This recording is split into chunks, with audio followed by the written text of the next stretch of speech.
ನಮ್ಮ 25 ವರ್ಷದ ಈ ಪಕ್ಷದ ಸಂಘಟನೆ ಕಾರ್ಯಕರ್ತರ ದುಡಿಮೆ ಏನಿದೆ ಆ ಹಿನ್ನೆಲೆಯಲ್ಲಿ ಮುಂದಿನ ದಿನಗಳು ನಮ್ಮ ಕಾರ್ಯಕರ್ತರಿಗೆ ಒಂದು ಮನವಿ ಮಾಡಿರ್ತಕ್ಕಂಥದ್ದು, ನೀವು ಎಷ್ಟು ಜನಗಳ ಮಧ್ಯದಲ್ಲಿ ಅವ್ರ ಕಷ್ಟ ಸುಖದಲ್ಲಿ ಭಾಗಿಯಾಗ್ತೀರಿ ಅಷ್ಟು ಶಕ್ತಿ ನಮಗೆ ಜನ ಕೊಡ್ತಾರೆ ಅಂತಕ್ಕಂಥ ಒಂದು ಹಿನ್ನೆಲೆಯಲ್ಲಿ ನಾನು ಮನವಿ ಏನ್ ಮಾಡಿದ್ದೇನೆ.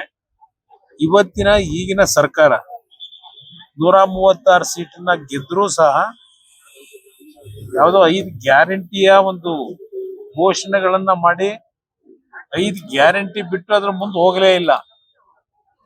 5 ಗ್ಯಾರಂಟಿಯಿಂದ ಜನ ನೆಮ್ಮದಿಯಿಂದ ಬದುಕಲಿಕ್ಕೆ ಸಾಧ್ಯ ಆಗಿದೆಯಾ? ಯಾವ್ಯಾವ ಪರಿಸ್ಥಿತಿಗಳನ್ನು ಎದುರಿಸ್ತಾ ಇದ್ದಾರೆ ಈಗ ಉದಾಹರಣೆಗೆ ಮೆಕ್ಕೆಜೋಳ ಬೆಳೆದಂತ ರೈತರು, ಕಬ್ಬು ಬೆಳೆದಂತ ರೈತರು ನೀವೇ ನೋಡಿದ್ರಿ ಅವ್ರ ಪರಿಸ್ಥಿತಿ ಎಲ್ಲಿ ತಂದಿಟ್ರು. ಮಾವು ಬೆಳೆಗಾರರು ಕೋಲಾರದಲ್ಲಿ ಈ ಬಾರಿ ಯಾವ ಒಂದು ಪರಿಸ್ಥಿತಿಗಳಿಗೆ ಬಂದಿದ್ರು. ಈ ಸರ್ಕಾರದ ಕೊಡುಗೆ ಏನು? ಎಂಪ್ಲಾಯ್ಮೆಂಟ್ ಜನರೇಷನ್ ಅಲ್ಲಿ ಏನಾಗಿದೆ? ಆದ್ರೆ ತೆರಿಗೆ ಅಂತಕ್ಕಂಥದ್ದು ಹಲವಾರು ರೀತಿಯಲ್ಲಿ ದಾಖಲೆಯ ಒಂದು ತೆರಿಗೆ ವಿಧಿಸಿರ್ತಕ್ಕಂಥದ್ದು ಸರ್ಕಾರ ಇದೆ.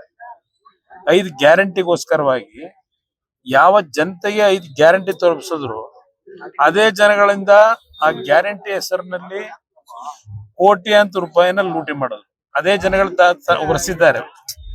ಇವತ್ತು 5.5 ಕೋಟಿಗೆ ಹೆಚ್ಚಿನ ಸಾಲ 7.5 ಲಕ್ಷ ಕೋಟಿನಲ್ಲಿ 5.5 ಲಕ್ಷ ಕೋಟಿ ಸಾಲ ಇವ್ರೊಬ್ಬರೇ ಮಾಡಿರೋದು.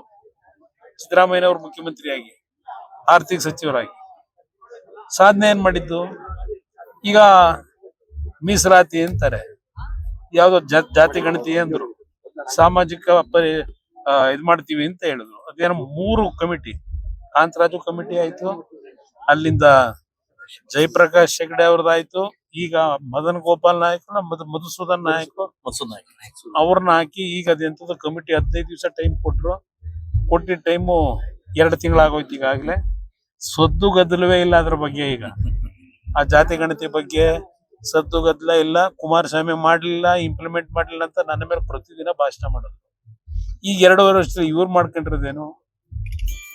ಹೇಳಕ್ ಹೋದ್ರೆ ಬೇಕಾದಷ್ಟು ವಿಷಯ ಇದೆ. ಅಲ್ಲ ಸರ್, ಚೆಲುವರಾಯಸ್ವಾಮಿ ಸೇರಿದಂತೆ ಪರೇಡ್ ಮಾಡಿ ಮುಖ್ಯ ಇವರೆಲ್ಲ ಭೇಟಿ ಹೈಕಮಾಂಡ್ ಅವರು ಹೋಗಿ ಡೆಲ್ಲಿಗೆ ಹೋಗಿದ್ದಾರೆ. ಎಲ್ಲಾರು ಡೆಲ್ಲಿನಲ್ಲಿ ನಾವ್ ಏನ್ ಮಾಡಿದೀವಿ ಅಂತ ಬಂದ ಹೇಳಿದ್ರ? ಇಲ್ಲಿ ಏನಾದ್ರು ಎಕ್ಸ್ಕರ್ಷನ್ ಹೋಗಿದ್ರು, ಎಲ್ಲಿ ಹೋಗಿದ್ರು ನನಗೇನು ಗೊತ್ತು.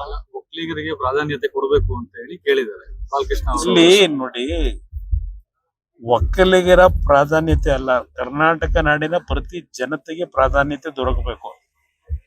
ಈ ಸಮಾಜ ಇರ್ತಕ್ಕಂಥದ್ದು, ಈ ಒಂದು ಸರ್ಕಾರ ನಡೀತಕ್ಕಂಥದ್ದು 7 ಕೋಟಿ ಜನರ ಬದುಕನ್ನ ಸರಿಪಡಿಸ್ತಕ್ಕಂಥದ್ದಕ್ಕೆ ನಡೀತಕ್ಕಂಥ ಸರ್ಕಾರ. ಒಂದು ಜಾತಿ ಸೀಮಿತವಾಗಿ ಇವತ್ತು ಬೆಂಬಲ ಕೊಡ್ತಕ್ಕಂಥದ್ದಲ್ಲ. ಮುಂದಿನ ಚುನಾವಣೆಗಳು, ಸ್ಥಳೀಯ ಸಂಸ್ಥೆಗಳು ಇದರಲ್ಲಿ ಜೆಡಿಎಸ್ ಮೈತ್ರಿನಲ್ಲಿ ಹೋಗ್ಬೇಕು ಅಂತಕ್ಕಂಥದ್ದು ಎಲ್ಲರ ಭಾವನೆ ಇದೆ. ಆದರೆ ಸ್ಥಳೀಯ ಸಂಸ್ಥೆ ಚುನಾವಣೆಗಳಲ್ಲಿ ಒಂದೊಂದು ಬಾರಿ ಪೈಪೋಟಿ ಏನಿರ್ತದೆ.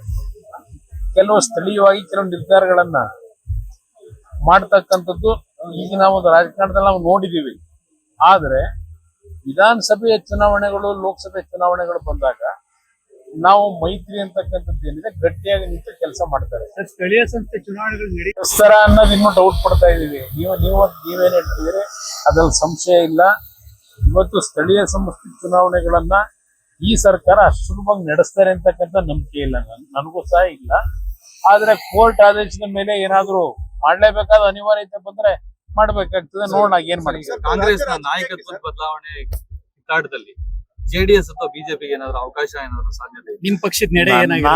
ನಾನು ಈಗಿನ ಒಂದು ರಾಜಕೀಯದ ಬೆಳವಣಿಗೆ ಏನಿದೆ, ಕಾಂಗ್ರೆಸ್ ಪಕ್ಷದಲ್ಲಿ ನಾಳೆ ಬೆಳಗ್ಗೆ ಕಿತ್ತಾಡ್ಕೊಂಡು ಸರ್ಕಾರ ಬೀಳಿಸ್ತಾರೆ ಅಂತ ನಾನೇನು ಊಹೆ ಇಟ್ಕೊಂಡಿಲ್ಲ.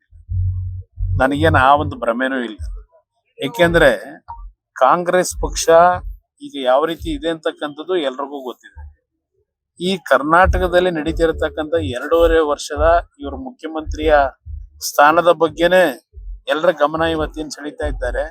ಆ ಮುಖ್ಯಮಂತ್ರಿಯ ಕುರ್ಚಿಗೆ ಎಷ್ಟೇ ಪೈಪೋಟಿಗಳಿದ್ರು ಸಿಕ್ಕದಂತ ಅವಕಾಶವನ್ನು ಬಿಡೋದು ಬೇಡ, ಎಷ್ಟು ದೋಚಬೇಕೋ ದೋಚೋಣ ಅನ್ನೋದಕ್ಕೋಸ್ಕರವಾಗಾದ್ರು ಮುಖ್ಯಮಂತ್ರಿಗಿರಿ ಸಿಗದೇ ಇದ್ರು ಸಿಕ್ಕಿರತಕ್ಕಂಥದ್ರಲ್ಲೇ ಲೂಟಿ ಮಾಡೋಣ ಅಂತಕ್ಕಂಥ ಭಾವನೆ ಇಟ್ಕೊಂಡಿದ್ದಾರೆ. ಅದರಿಂದ ಸರ್ಕಾರ ಅಷ್ಟು ಸುಲಭ ಹೋಗುತ್ತೆ ಅಂತ ನಾನೇನು ಅನ್ಕೊಂಡೆ. ರಾಜ್ಯ ರಾಜಕೀಯಕ್ಕೆ ಮರಳಬೇಕು ಅನ್ನೋ ಒತ್ತಾಯ ಕೂಡ ಇದೆ ಸರ್. ಅದ್ರ ಬಗ್ಗೆ ಏನ್ ಹೇಳ್ತೀರಾ? ಯಾವಾಗ ಬರ್ಬೇಕು ಅವಾಗ ಜನ ಕರ್ಕೊಂಡ್ ಬರ್ತಾರೆ. ಸರ್ ಬಿಹಾರ ಚುನಾವಣೆ ಯಾವ ರೀತಿ ವಿಶ್ಲೇಷಣೆ ಮಾಡ್ತೀರಾ ಸರ್? ಬಿಹಾರದ ಚುನಾವಣೆ ನಡೆದಿರ್ತಕ್ಕಂಥದ್ದೇ ಬೇರೆ ರೀತಿ. ಅಲ್ಲಿ ನಿತೀಶ್ ಕುಮಾರ್ ಅವರ 20 ವರ್ಷ ಸುದೀರ್ಘ ರಾಜಕಾರಣದಲ್ಲಿ ಜನಸಂಪರ್ಕದಲ್ಲಿ ಅವರು ಇರ್ತಕ್ಕಂಥದ್ದು ಒಳ್ಳೆ ಆಡಳಿತ ಕೊಟ್ಟಂತ ಹಿನ್ನೆಲೆಯಲ್ಲಿ ಅಲ್ಲಿಯ ಒಂದು ಚುನಾವಣಾ ಪ್ಯಾಟರ್ನ್ ಬೇರೆ. ಕರ್ನಾಟಕದಲ್ಲಿ ನಡೆಯತಕ್ಕಂಥ ಚುನಾವಣಾ ಒಂದು ಸಿಸ್ಟಮ್ ಮುಂದಿನ ದಿನಗಳಲ್ಲಿ ಬೇರೆ ಇದೆ. ಅಲ್ಲ ಸರ್, ಅವ್ರ DK ಪಕ್ಷದ ಶಿವಕುಮಾರ್ ಶಾಸಕರು ಸರ್ ಶಿವಕುಮಾರ್ ಅನುದಾನ ಕೊಟ್ಟು ನೋಡಿ ಯಾವ ಪರಿಸ್ಥಿತಿ ಇದೆ ಅನ್ನೋದು ನೋಡಿ. ಸರ್, ಎತ್ತರವಾಡಿ ಯೋಜನೆ 2 ವರ್ಷ ಮುಗಿಸ್ತೀವಿ ಅಂತ ಸಿಎಂ ಹೇಳಿದಾರೆ ಸರ್. ಈಗ ಮೊನ್ನೆ ಕೋಲಾರಕ್ಕೆ ಭೇಟಿ ಕೊಟ್ಟು ಹೇಳಿದ್ದಾರೆ ಸರ್. 2013ರಲ್ಲಿ ನಾನು ಹಾ ಸರ್. ಬಹುಶಃ ನಿಮ್ಗೆ ನೆನಪಿಸ್ಕೊಡ್ತೀನಿ. ಇಲ್ಲಿ ನಾನು ಮದುವೆಗೆ ಬಂದಾಗ ಕೇಳಿದ್ರಿ ಆಗ ಅದೇನೋ ಒಂದ್ ಮಾತಾಡಿದ್ದು ಕೂದಲೆಲ್ಲ ಉದುರೋಗಿದೆ ಬಿಡಿ, ಇಲ್ಲ ಅಲ್ಲಿ ಉಳಿದಿಲ್ಲ, ಅವ್ರೇನ್ ಬೋಳ್ಸೋದೇನಿಲ್ಲ, ನಾನು ಬೋಳಿಸ್ಕೊಳ್ಳೋದೇನಿಲ್ಲ. ಆದ್ರೆ ಅವತ್ತೇನ್ ಹೇಳಿದ್ದೆ ಅನ್ನೋದು ಜ್ಞಾಪಕ ಮಾಡ್ಕೊಡ್ತೀನಿ. 10 ವರ್ಷ ಆಗೋಯ್ತು, ಹೌದು ಸರ್, ಆಯ್ತು ಸರ್. 10 ವರ್ಷ ಆಗೋಯ್ತು. 2 ವರ್ಷ ಅವತ್ತು ಹೇಳಿದ್ರು, ಈ ಮುಂದಿನ 2 ವರ್ಷವೂ ನಿಮಗೆ ಇದನ್ನೇ ಹೇಳ್ತಾರೆ. ನೀರು ಬರ್ತಕ್ಕಂಥದ್ದು ಅನುಮಾನ ಅಂತೂ ನನಗಂತೂ ಇಲ್ಲ. ಗ್ಯಾರಂಟಿ ನ್ಯೂಸ್, ಸುದ್ದಿ ಖಚಿತ, ನ್ಯಾಯ ನಿಶ್ಚಿತ.